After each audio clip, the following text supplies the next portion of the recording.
Good morning, it's Shanna. This week I wanted to talk about a few decks, just a handful of decks that I have purchased, rehomed, and then repurchased. I kind of want to talk about why I repurchased them, how I'm currently using them, and if I have any pairs that I like to use with it. So let's just jump right in.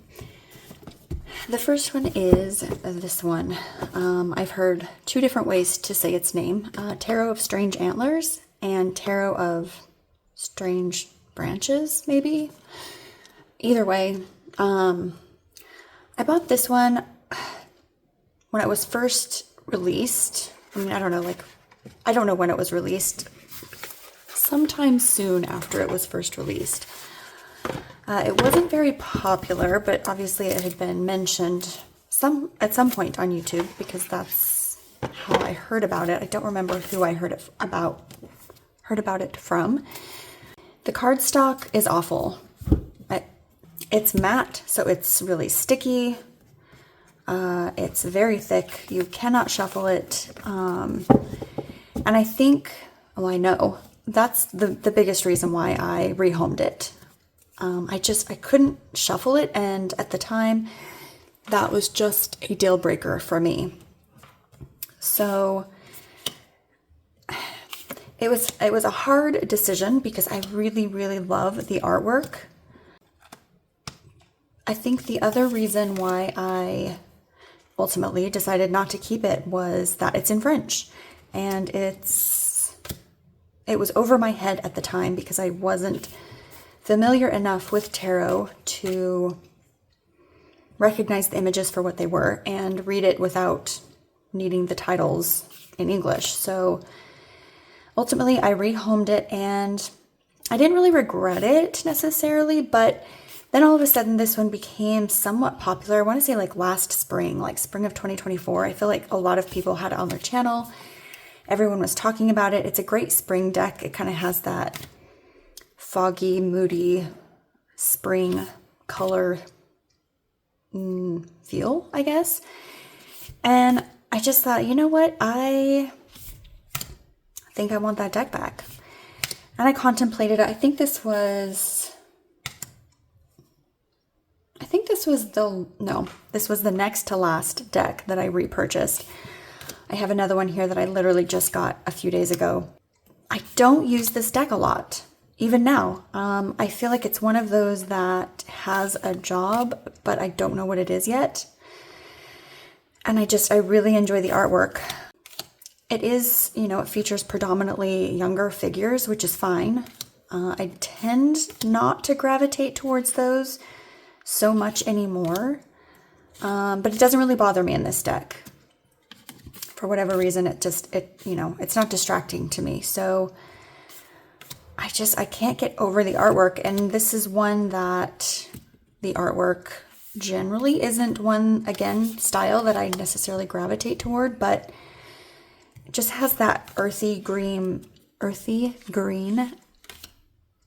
energy about it. It kind of almost has like a Gaian energy. I feel like if I had a Gaian oracle, it would probably work well with it. And saying that out loud, let's look at it with this. I've not really played with it at all. I've pulled it out, I flipped through it. I did have it out this past spring, this 2025. But like I said, I just hadn't really used it. So I'm curious. I think I only have space for two. I'm curious how this pairs together. I think it could work. Potentially. I don't know. I feel like their vibe is similar, but I'm not sure.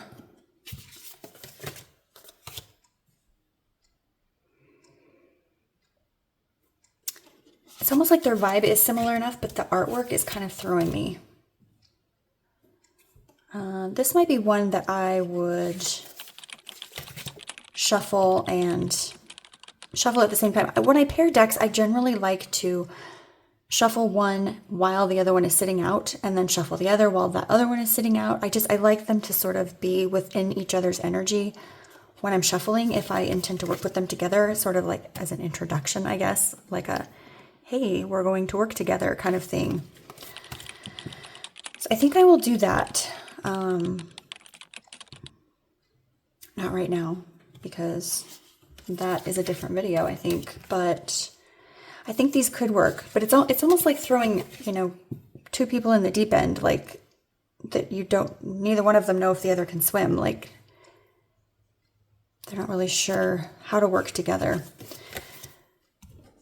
But I think they can work. I think they can work.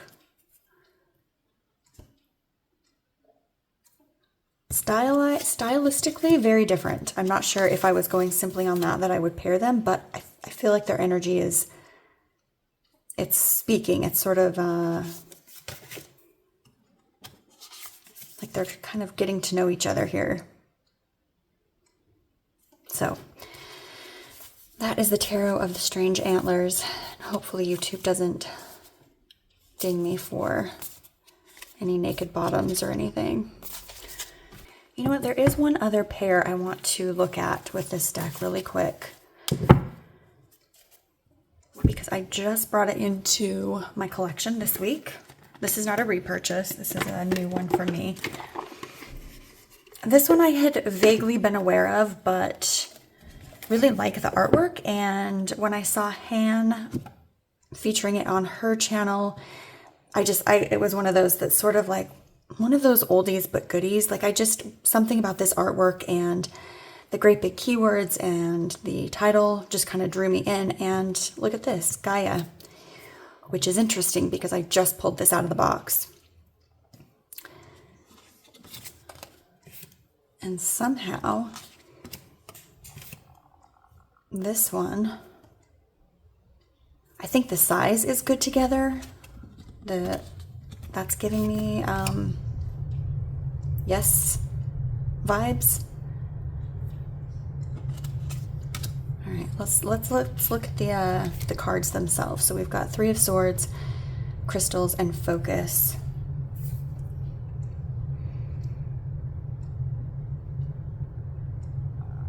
Kind of that coming out of that heartache space, potentially moving into something better.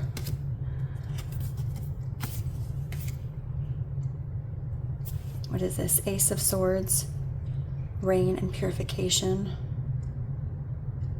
I do like the artwork of these two more so than the Tree Whisperer. Two of Wands and Shaman. Ancient Healing Wisdom, which I feel like this almost sort of emulates. Is that the right word? I think. Kind of, you know, if she's doing healing magic within her hands. The Moon, Volcano, Volatility. Have I ever said that word before in my life? I don't think so. But I like the way she's looking over here. That's very cool. I like this a lot, actually. And I would not have thought to do these two together. Death and Fog with Veiled. That's kind of perfect. Justice with Music and Harmony. I like that. The harmony with justice. Okay. This one is a must explore further pair for me. What do you guys think? Did you have a favorite between the two of those? Okay, next is the Herb Crafters Tarot. I have featured this dozens of times on my channel. It is I would say top 3 for me. It's one I use consistently throughout the summer, and since repurchasing it, I have found its perfect pair. If you've been here a minute, you can probably guess, but let's flip through. Now, the reason I rehomed this in the beginning was because, again, it was early in my tarot journey, and I just, for whatever reason, I wasn't understanding the elements versus like swords, right? I don't know why that wasn't clicking for me. And then we had the name changes for the quartz. That just threw me. Like, I was not willing or ready to learn them. And really all it took was, let's see, what does this say? Okay, so really all it took, I just keep this on my altar at all times. So it's not on my altar, it's like on a shelf above it, but I keep this around just year round. So if whenever I want to pull out Herb Crafters, I have the associations right here. I don't have to think about it. It's just, you know, and it's gotten easier. Like, most of the time I can figure out based on the hands, whether it's the mother, the daughter. I cannot always tell between the warrior and the mother. Sometimes those feel a little bit of the same as far as the look of the hands themselves. But the reason I purchased it the very first time was these backs. I saw this on, I think, someone's Instagram, actually. I have no idea whose it was.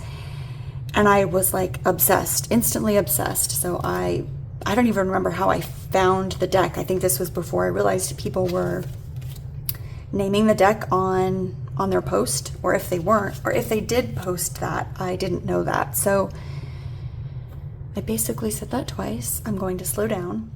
Like I said, it was really, really early. So, you know, it wasn't like now where someone literally, I had a customer come in the other day. They had a deck, just loose deck, no box, no guidebook, just in the bottom of their bag. And they were like, they wanted help finding that deck, or they wanted to find something that was similar to it. So she started shuffling through, and I knew I recognized the images, but it didn't immediately click. And so I asked her to show me the back of it. And as soon as she did that, I knew what deck it was. And I told her, and she was like, oh my gosh. So it was one of those moments, which felt really cool. Not sure why I got off on that tangent. Essentially, I rehomed it. I couldn't connect with it. I wasn't ready to learn it. And then this deck gets talked about a lot, and the artwork is right up my alley. It's perfect. It speaks to me on all the levels, and I needed it back. So I think it took me about 2 years, I want to say, before I repurchased it, but no regrets, no looking back. This is a forever deck. Like I said, it's a top 3 for me. So the oracle that I like to pair with it is the Southern Botanic Oracle, and also the Color Mage Oracle. I just, I kind of have a method how I use these together. But yeah, I would put these two together, and then the way I incorporate the Color Mage is I hold the deck up like this. I ignore the keywords. I don't look at them while I'm shuffling through, and I look right here at this space, and I shuffle until I find cards that I feel like look good color-wise for whatever reason. I'll go through every single card. It takes me a couple minutes, maybe a minute, to do this first batch. I'll pull out every single card color that I think works, and that, of course, is once I've pulled my 2 cards. So one from here, or however many cards. Once I've pulled from both decks, I will do this process. Then I will take, and I do like to pick for each card, so I would pick cards for the Oracle, and then I would pick cards for the Tarot. And then once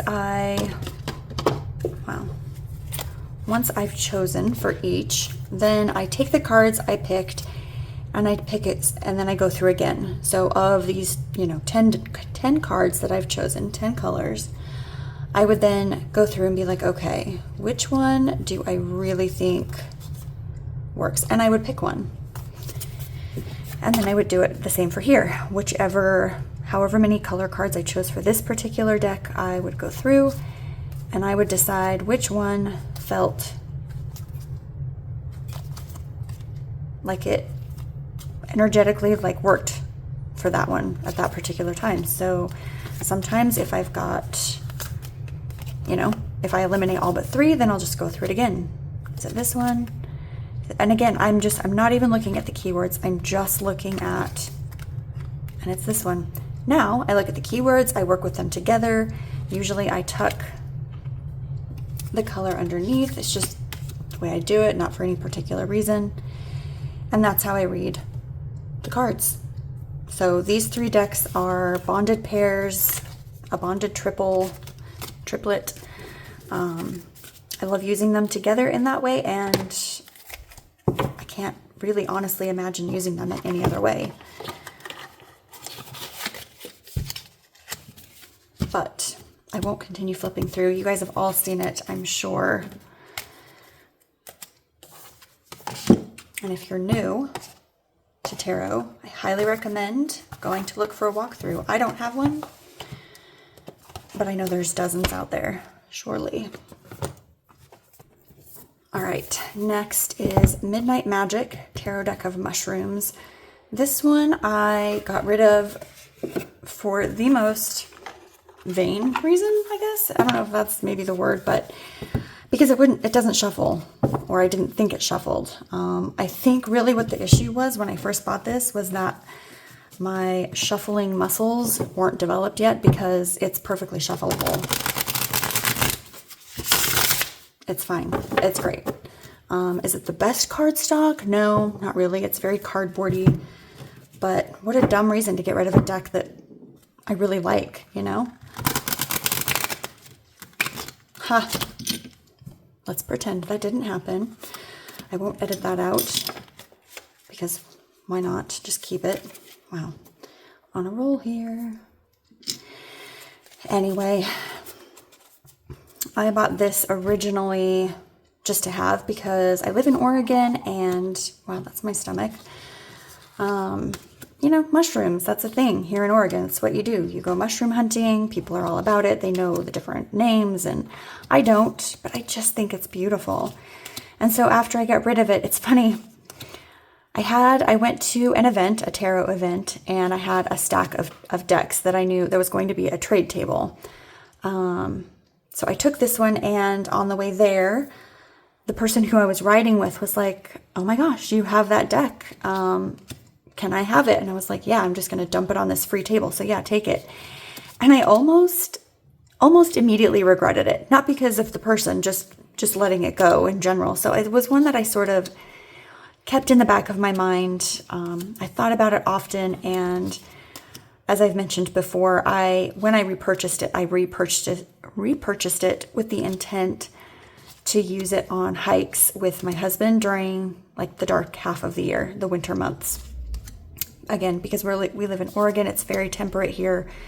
Most of the time in winter, it's rainy and wet, but it's not cold, so you can still go out and hike and do all the things. So that's this deck's job. I don't really have a pairing for it. I do have a couple in mind that could work potentially, but I don't think if I take it on a hike that I would take a pair. You know, I'm not going to take two decks.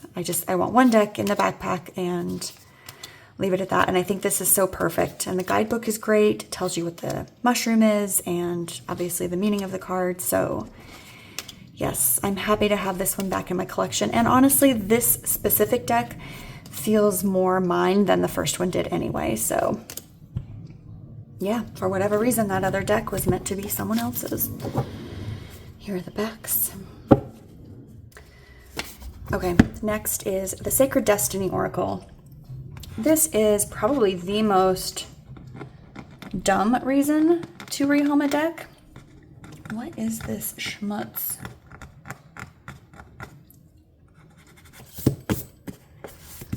Okay, pretend you didn't see that. I love this deck. This was one of my first favorite oracles.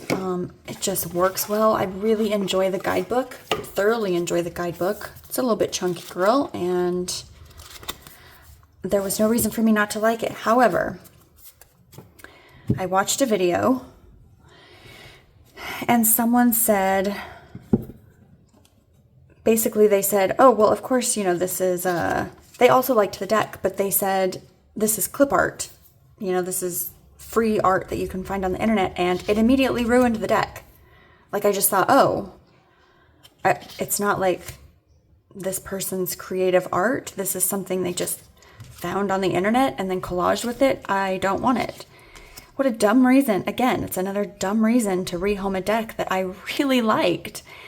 So it was one that, again, I kept in the back of my mind. I kept thinking about it, and Carrie at Carrie's Mystical Musings has used it multiple times on her channel for various things, and I just, you know, I think I chatted with her a little bit about it, and I just you know, I'm like, I'm just going to bring it back. I like it. I don't care if it's clip art. I don't even know if that was true. I literally don't even know if it's true. I didn't even bother looking.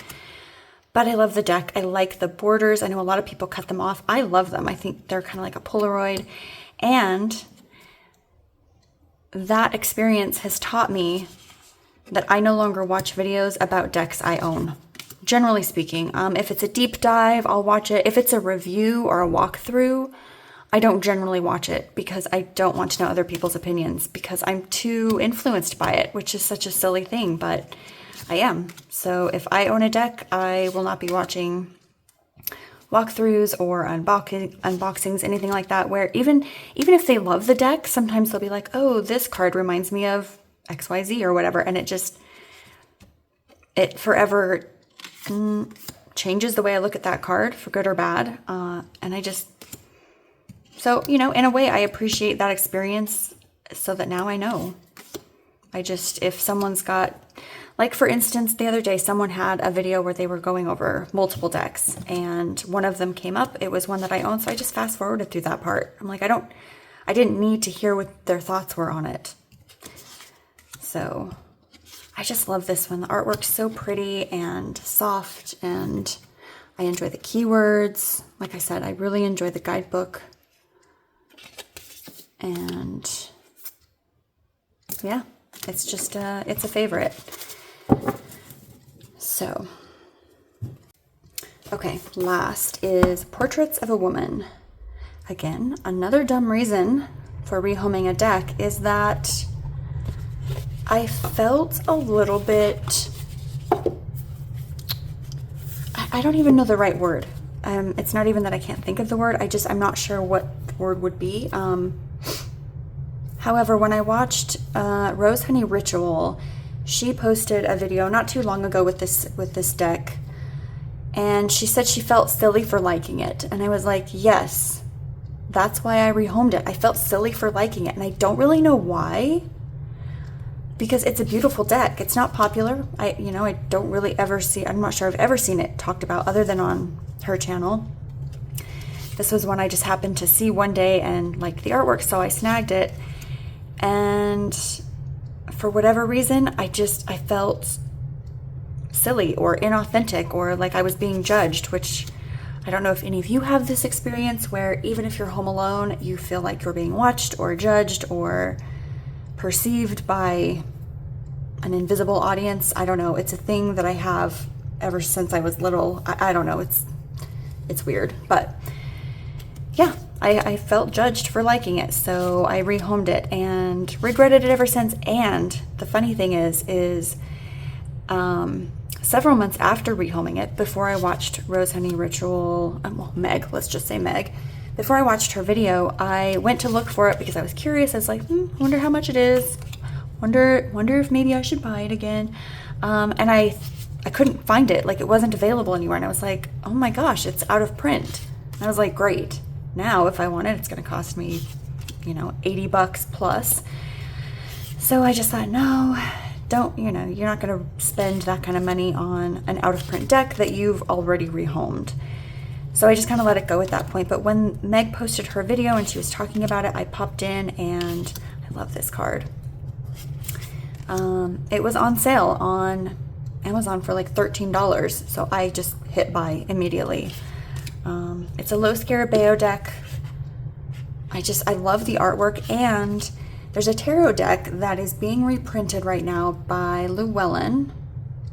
No, it's Lo Scarabeo. It's on Llewellyn's website. Called the Crystal Tarot. They're reprinting it without the white borders, with all the languages, and I realized that the artist is the same. So I actually bought that deck as well. I bought it. It's out of print. The Crystal Tarot is out of print. But I found it on eBay for $30. So I snagged that, I think the same day I bought this, just because the artwork's the same. The jury's still out about the Crystal Tarot. I'm not sure how I feel about it, but I am thrilled to have this deck back. It's beautiful. It reads well. I love the guidebook. It talks about, you use the phrase that I am quiet, or you can use it in I can be adorable, I can be quiet. It does have the other languages, typical Lo Scarabeo fashion. I can be hopeful, or I am hopeful. It's just nice. It's short, it's sweet, and what I like to pair it with, I discovered. So there was a tarot, or excuse me, there was an oracle deck this past fall. I'll put it on the screen because it's in the other room and I don't remember what it's called, and I don't want to go get it. But I paired it with Little Bird Tarot, and I discovered that for Little Bird, I prefer jewel-toned pairs. You know, it wasn't something that I would have immediately thought to use. I originally thought, you know, you'd want kind of like this natural parchment color as a pairing, but I really, really liked it. It was jewel tones and deep and moody, and it felt very seasonal. So it's kind of my December deck when I want to use Little Bird. So when I got this, because it's also jewel toned, but this has a much more summery feel,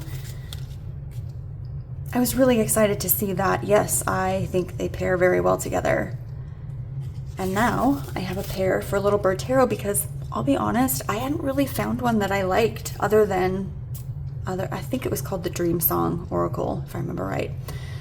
I hadn't really found one besides that, but like I said, it's sort of seasonal feeling, and I just didn't really want to pull it out at this time of year. So I am excited to have these, and I think it's funny.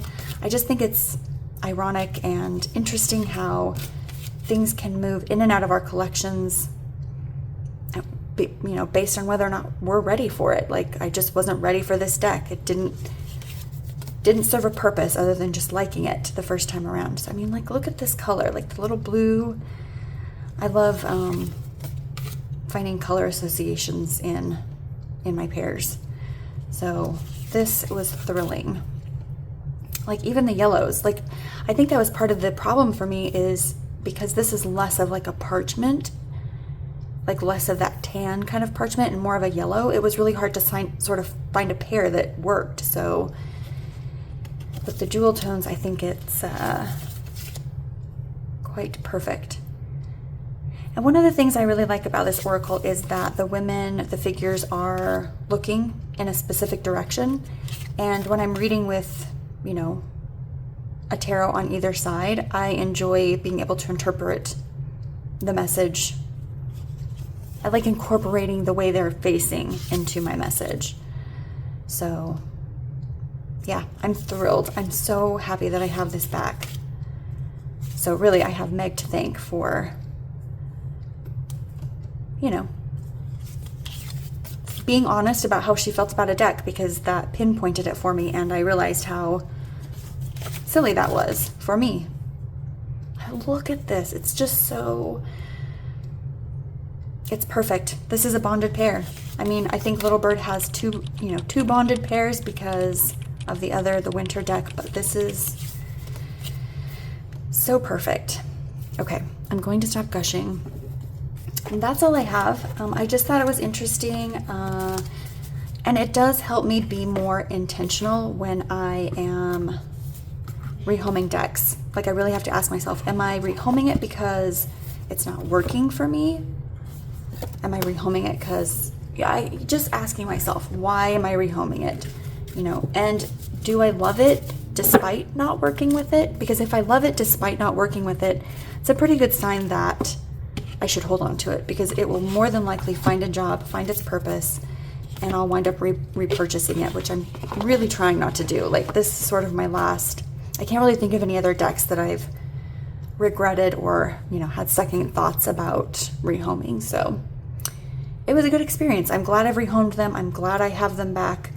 And it was an interesting lesson in what works for me. So do you guys have a favorite? What decks have you rehomed? Have you repurchased very many? Do you have a rule against repurchasing? I know a lot of people have a rule against it, which I get.